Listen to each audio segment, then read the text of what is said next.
مش عيب انك تصطاد في الماء العكرة، العيب انك تقلل من حد قدره عند ربنا اعلى منك. وده اللي عمله اشرف عبد الباقي مع سامح حسين، لما طلع وقال سامح حسين عامل برنامج حلو قوي اسمه قطايف، وسامح بعتبره اخويا الصغير من يوم ما قابلته وهو عامل دور صغير. وركزوا قوي على الكلام عشان الكلام بحساب. عامل دور صغير في مسرحية اسمها حلو وكذاب، وشفت انه هيبقى ممثل كوميدي شاطر، وكان بيعمل مجهود كبير في اكتر من مجال جنب التمثيل، وشاب جدع ويعتمد عليه.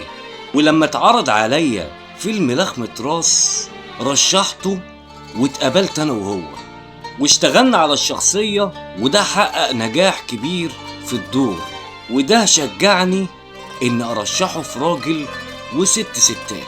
وده رأي اشرف عبد الباقي في سامح حسين اللي كسر الدنيا في رمضان 2025.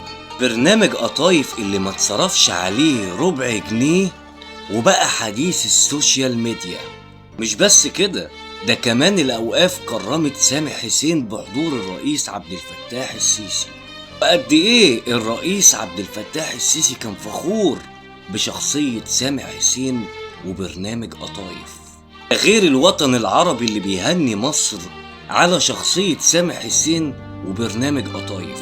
أشرف عبد الباقي رمى كل ده ورا ظهره وطلع وقال أنا اللي عملت سامح حسين.